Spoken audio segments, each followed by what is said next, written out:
Hi, everybody. Welcome to Terrell Talk. I'm Donna Terrell. The general election is coming up, and with COVID, many people are concerned about voting in person. Governor Asa Hutchinson said COVID is a valid reason to absentee vote. But now there are questions if the mail-in vote will make it to the ballot box via U.S. mail in time to be counted. Joining me via Skype is Pulaski County Circuit and County Clerk Terry Hollingsworth, who is here to answer some of your questions. Hi, Terry. Hi, Donna. Thank you so much for inviting me today. Oh, I'm so glad you were able to join us. You are expecting far more absentee ballots this year than normal. How many more, and have they already started pouring in? So certainly they have already started pouring in, Donna. We are over 8,000 absentee ballot applications right now, and we only sent out about 8,000 in 2016. So just to give you another measure, in 2016, in August of 2016, we had 1,500 requests for absentee ballots, and now we're well over 8,000 at this point. So we're expecting about 20,000 once November gets here. Will your office be able to handle them? You know what, Donna? Yes, we are. We're going to make this work. You know, if you ever heard of Black Girl Magic, it's going to happen here. Okay. But definitely, that's the reason why we're also asking all voters, if that's the way that you want to vote, we need them to ask for that application now and to submit their applications now, because we want to make sure that we can fulfill everybody's request and make sure that we don't disenfranchise anyone. Okay. I want to talk more about absentee ballots in just a moment, but what I want to do right now, Terry, is run down some of the important dates that people should know. I believe we have a graphic, and it's on the screen right now. Can you talk about this a little bit? Sure. We want all voters to know that October 5th is the last day that we can register new voters. And if there are some 17-year-olds who will be 18 by November 3rd, we want them to certainly make sure that they get registered now, because once they turn 18, we'll certainly send out their voter registration card. The first day of early voting is October 19th. October 27th is the last day for anyone to request an absentee ballot. Again, we want them to ask for those now. And then October 30th is the last day for anyone to update their address. And if they move within the county or from another county to this county, that's the last day to change that particular address. And then November 2nd is the last day of early voting. And then, of course, November 3rd is our election day. Okay. For people who are not registered to vote, can you just go online and fill out a voter registration application? And if so, walk us through that. I think we have, there's an application right there. Walk us through this. So, Donna, that's a very good question, but you cannot fill out a voter registration application online because Arkansas does not have electronic voter registration. What you have to do is get a form from the clerk's office or the Secretary of State's office, and then you can fill out that form and mail it in, or just leave it with that particular office where you're filling it out, and then we'll get you registered. Now, the absentee ballot application is certainly online, and then in Pulaski County, we actually have it as a fillable form, and they can download that form once they fill in all the information, but we have to have their signature. And then they can, if they actually have the tools at home, they can, I was about to say copy it, but that's not the right word. They can scan it and send it back to us via email, or they can put it in the mail, or they can drop it by the courthouse if they like. But certainly, they can call our office to request that absentee ballot application, and we'll make sure they get it. So would you like for me to walk through this absentee ballot application? Yes, please do. We're going to put it back on the screen. We had it up while you were talking, but yeah, walk us through this, because I see you have some highlighted areas. Sure. The highlighted areas are areas of certainly of concern, because people have been asking, how do they fill out this form? And the first line is, I will be unavoidably absent from my polling site on election day. And you mentioned earlier in the broadcast where the governor has said that COVID is certainly a reason for folks to vote absentee. And so they should check that first box where it says, I will be unavoidably absent from my polling site.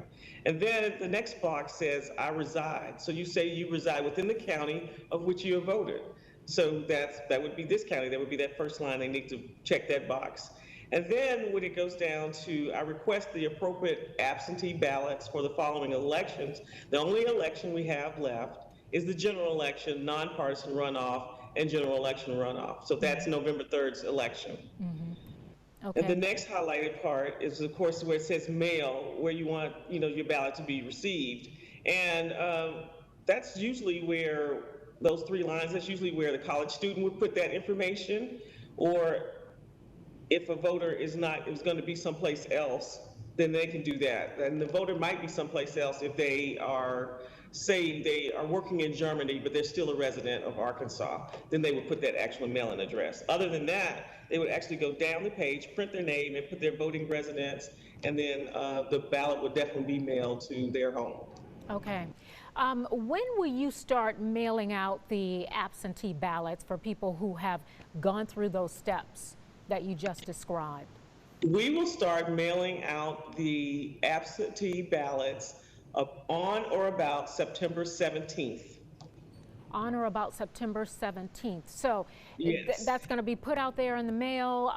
Someone should be receiving them sometime mid-September. When should they get them back to you? When should they put those ballots in the mail so that they can actually be counted?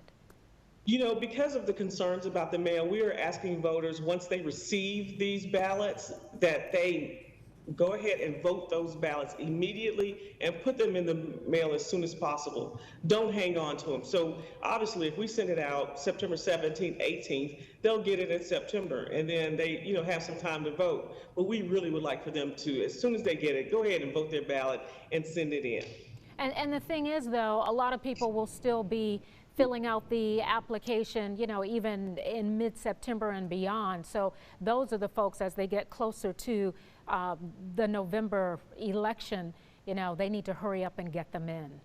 Yes, and that's the scary part, because, Donna, usually the clerk's office only budgets for about 8,000 or 9,000 absentee ballots. Right now, we're scheduled to get about 20,000. But our county judge has certainly assured me that we're going to make sure that we're able to print the ballots, and pay for the postage that we need to do to get these out. So we're going to make sure that every voter gets the absentee ballot that has requested it. Well, let me just ask you this question. What if you're afraid to put them in the mail because you don't think that they will get there in time? And I think you alluded to this a little bit earlier. Is there another option for an absentee ballot other than the mail? Great question. Yes, ma'am, there is. Every voter always has the right to drop or return the ballot to the clerk's office. And I'll tell you that our office is developing a plan so that maybe we can have a drive-through return service, either here at the courthouse or maybe something off-site, but we'll have more details about that as we get closer to October. But right now, any voter has the right to return their ballot to the clerk's office. Okay. Let's just say you requested an absentee ballot, and I'm asking this question because this is something that I would do. Request an absentee ballot, and then all of a sudden you change your mind. It's like, oh no, I think I'm just going to go early vote. Can you do that? Yes, but so that's a great question, Donna, and most people have been asking that question. So when you do that, then once you go to early vote, if you've requested an absentee ballot and then you go to early vote, then you're going to have to vote a provisional ballot once you get to that particular polling site. Provisional ballot basically means that if you already voted in that absentee ballot, then that provisional ballot will not count. Right, and it also means that because you're voting provisionally, they're going to put those to the side to be done at the very last as they do the research to determine if you have sent in your absentee ballot. Okay, that makes sense. So those are one of the last ones to be counted. Yes, Polling ma'am. places, let's switch gears a little bit, and we're going to wrap up here. But polling places, Sure. How are you protecting people against the spread of COVID? Well, the Secretary of State's office has delivered to our office, or actually to the Election Commission, certainly mask, hand sanitizer. We have all the PPE, gloves, and we're going to actually have stylists that each voter is going to be able to take with them, because they'll use that on the machine and it actually says I voted, which is a great souvenir for them. But we'll be cleaning and disinfecting between rounds as well. Okay. So, and the machines will be social distance. So we're just trying to make sure that everybody can not only vote, but they can vote safely. What about poll workers? Oftentimes they're older people and, you know, they're most at risk of getting COVID. Are you finding younger people who are interested in we are on the search. I'm sorry, I didn't mean to cut you off, Donna. It's okay, it's okay. We are on the search for younger people, certainly. Our average age poll worker is 73 years old. And so we have found a few of those persons who decided that they will not be poll workers this year, but we still have quite a few. And we have about 200, I think, applications right now of folks who want to be poll workers. And if anybody out there is wanting to be a poll worker, they should go to votepulaski.net. I'm sorry, www.votepulaski.net. Okay. Yes. Finally. Yes, and we're certainly looking for poll workers. It'll be great to have anybody who's interested in doing that. We'll put the word out. Are there any surprises in terms of location changes? Anything that voters need to know about their polling place? So there are no surprises right now. We do have a few locations that have said that they will not be utilizing or being a polling site this time, but our libraries are stepping up, so we'll have some alternatives. And that's what we're doing right now. We're looking at alternatives, but right now we're going to have 12 early voting sites throughout the county, and then we'll still have all our regular polling places, except for maybe 4 or 5 may have changed, but we'll let you know more about that once we get confirmation toward early voting time. I was going to say, you'll put the message out about that. Anything Yes. I'm missing? I think we've been quite thorough in terms of covering everything. Anything you want to add, Terry? No, I just want to make sure that your voters know that there are 3 ways to vote in Arkansas. Of course, there's the absentee voting, and we're asking folks to make sure that they request those absentee ballot now.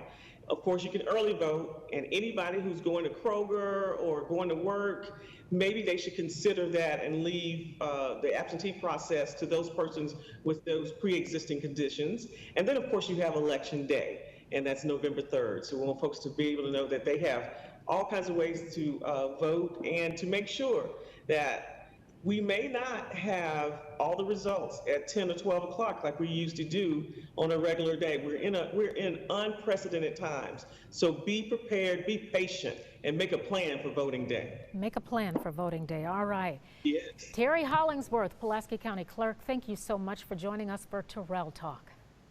Well, thank you so much, Donna. It was a pleasure. All right. And I want to thank you for joining me for this edition of Terrell Talk. I'm Donna Terrell. I'll see you next time.